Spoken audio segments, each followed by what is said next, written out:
Señores, ya tenemos en los estudios a nuestra primera invitada del día. Se trata de la doctora Milagros Ortiz Bosch, quien es directora general de Ética e Integridad Gubernamental. Doña Milagros, qué placer tenerle con nosotros. Bienvenida. ¿Cómo te va, Laura? Qué placer. Hola, Placer Miguel, ¿cómo tenerla. estás? Muy bien. Bueno, eso es uno de los viejos amores que uno guarda todavía. Alberto Caminero.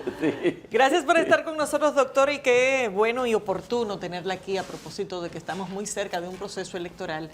Y siempre está el debate ético en torno a estos procesos. Recientemente la Junta Central Electoral fue apoderada, de hecho, de una denuncia de supuesto uso de recursos del Estado por parte del PRM, una denuncia que fue depositada por el PLD y la Fuerza del Pueblo, y que la Junta Central Electoral dijo que le iba a dar curso. ¿Cómo ve usted que se está llevando ese proceso y cuál usted piensa que va a ser el curso del mismo? Si uno ve la celeridad con que son tratados los problemas, desde el punto de vista nacional, uno ve un avance. Son dos los grandes sometimientos, una contra un juez de la Junta Central Electoral. Una recusación. Que fue, que yo diría que hasta explicado por la resolución, porque dijeron que van a contestar el fondo, no aceptan la parte quizás personal del trato y van a resolver el problema o van a enfocar el caso desde el punto de vista institucional, lo que también es muy positivo. Y otro tema sobre si hay o no un uso de fondos del Estado o se hace o no inauguraciones, es un sujeto, está sujeto ya a varias interpretaciones. Y qué bueno que tengamos una Junta Central Electoral que va a tomar una decisión sobre los dos aspectos. Lo que debe crecer siempre y preocuparnos es la institucionalidad, el derecho a presentar denuncias y la capacidad de nosotros esperar las decisiones que emanan del fundamental responsable del proceso electoral. Yo lo veo esto como un proceso institucional que camina adecuadamente. ¿Y qué tipo de controles? Porque desde antes del inicio de la campaña el presidente de la República había hecho advertencias respecto a que no iba a permitir que se usaran los recursos del Estado en la campaña. Pero en términos prácticos, desde su perspectiva, ¿hay suficientes controles instalados al día de hoy para que realmente no haya travesuras? Hay suficientes esfuerzos. Yo he ido a 3 consejos de gobierno para tratar ese tema y tratarlo desde las máximas autoridades. 3 consejos de gobierno. Como tú dices, hay un problema de cultura. Yo soy la que más brego con ese proceso. Es una cultura de muchos años, no de 20 años atrás, de muchos más años atrás, que están presentes en la sociedad dominicana y contra lo que estamos luchando por transformar y que logramos avances importantes. Yo pienso que además hay cosas que pasan que pueden ayudarnos. Puede ayudarnos que aquí no hay todavía ni un caso de una persona acusada del gobierno que no esté depositada o dejada que transite por el camino de la justicia. Que no hay intervención desde el poder en ningún caso de ninguna naturaleza que desde el gobierno se haya hecho influencia o actitudes para modificar eso. Lo que sí hay es que no hay impunidad. Que toda persona denunciada por cualquier menester, oye, si yo pudiera enseñar a ustedes los resultados de eso en números, eso sería espectacular. Pero yo creo que es difícil. Pero es difícil desde el punto de vista social de la República Dominicana y de los cambios estructurales que hay que asumir. Y en una campaña electoral, más que colaboración de toda la organización política del país, lo que estamos en contradicciones electorales. Doctora, es muy difícil que lo Milagros. en el caso de organismos internacionales, anunciaron de que la República Dominicana ha avanzado en términos que tienen que ver con la lucha contra la corrupción.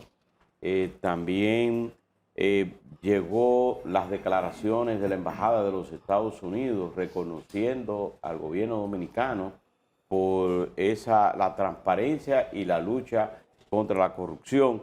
Y una semana después llega una carta del presidente Joe Biden reconociendo y felicitando al presidente Luis Abinader y al gobierno dominicano por esa transparencia. Usted que maneja ética, el Departamento de Ética e Integridad, tiene mucho que ver con el trabajo que usted realiza. ¿Cómo usted ve estos reconocimientos? Mira, no inauguramos puentes, ni inauguramos escuelas, nosotros no hacemos cosas físicas, pero sí hacemos cosas que desde el punto de vista internacional y nacional reflejan un cambio de actitud.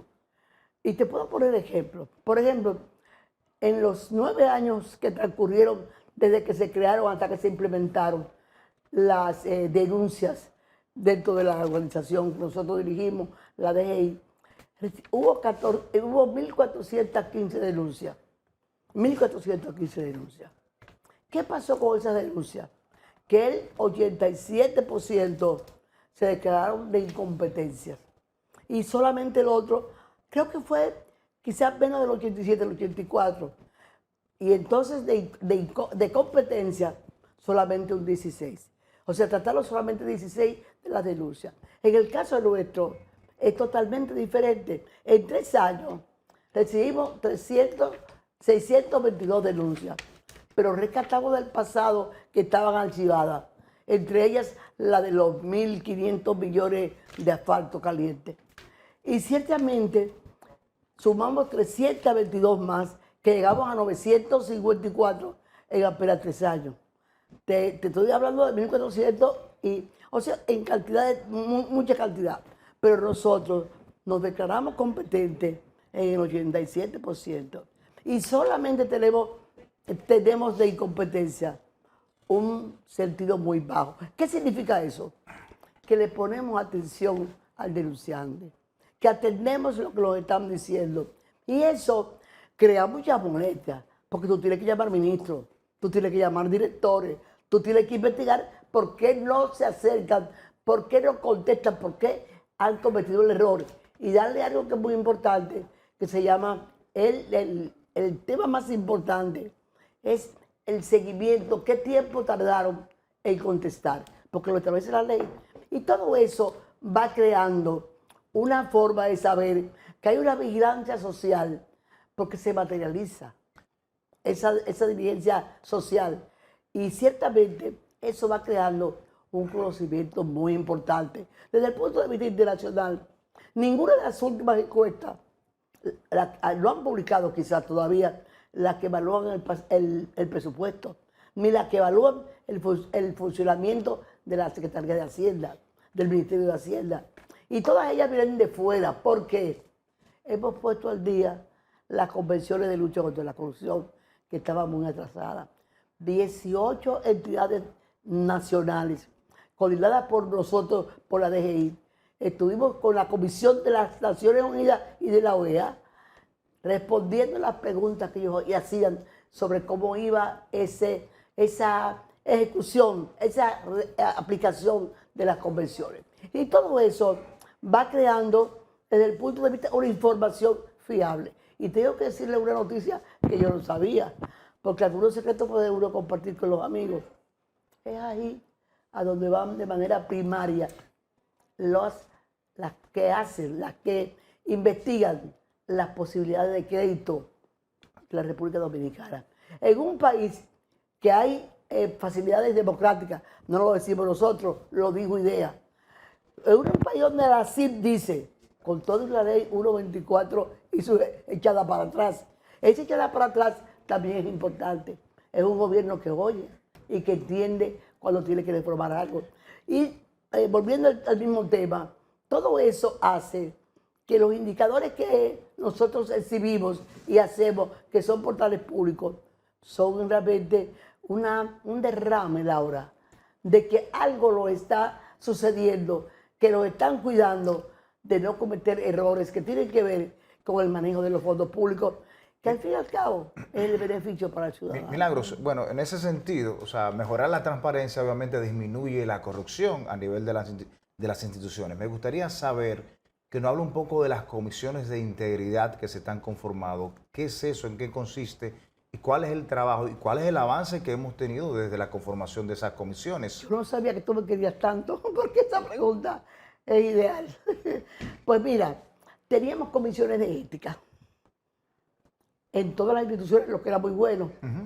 Pero todo eso es parte, tiene que saberlo, de las convenciones. Todas esas cosas que nos hablan de código de ética, todo eso son aplicaciones de las convenciones que como no se hacían efectivas, llevaban a preocupación al sector externo. Mira, las comisiones de ética que eran nacionales no tenían entrenamiento ni formación para ayudar o evitar que algunos programas como ustedes, ahora mismo está Alberto hablando de un problema en La Victoria. Es un ejercicio periodístico fabuloso. Eso lo hacían aquí unos cuantos medios de comunicación y mujeres. No voy a mencionar el nombre porque Obay se me olvida alguna. Y sin embargo, esas denuncias no evitaron que se repitieran actos de corrupción. Entonces nosotros nos dimos cuenta que el gran problema era que no estaban preparadas para hacer su función, que es de prevención, no de denuncia. Y en un decreto del presidente, el 721-21, se transformaron las comisiones de ética pública en comisiones de integridad y seguimiento normativo. Todos los casos que están en la justicia, uno que otro más, están acusados por no haber dado seguimiento a las normas dispuestas para el gobierno. Muchos contratos que no se registraron en la Contraloría. Muchas comunicaciones que se pagaron sin la debida supervisión. Entonces se crearon estas comisiones que están formadas ya. Todas están haciendo su mapa de riesgo. Si usted no sabe la diferencia que hay entre salud pública y donde está de línea de exención en obras públicas, usted no sabe el riesgo que está ahí en que está metido. Son diferentes, como es diferente el Ministerio de Salud Pública. Entonces, nosotros tenemos esas comisiones, están formadas en las 3 ISO. Están en el antisoborno, en lo que es el conflicto de interés y en el conocimiento de las normas que deben aplicar. Hace unos días divulgaban que todavía había funcionarios que no habían depositado su declaración jurada de bienes. 6. ¿Cuál es el estatus de esos funcionarios? Pásame, yo tengo aquí los nombres para decírtelo. Mira. Que de hecho ya lo habían divulgado. Fíjate aquí, ustedes me dan la oportunidad de explicar la importancia que es no tapar la impunidad. Primero, debo decir que la declaración jurada de bienes no es una responsabilidad del Poder Ejecutivo, es una responsabilidad de la Cámara de Cuentas, que debe en pleno declarar los oficios a los 30 días de su juramentación y depositarlo en la Procuraduría General de la República. Y a partir de ahí, todos ellos tienen yo no diría, hay que aplicarle la ley que dice que durante 5 años no pueden volver a la administración pública. Eso nunca se había hecho aquí. Y el presidente de la República ha hecho un seguimiento preventivo desde el Palacio, sin ser su obligación, obligando a que los funcionarios que él designaba cumplirán con una ley. ¿Y cuáles son los que no han cumplido? Aquí está.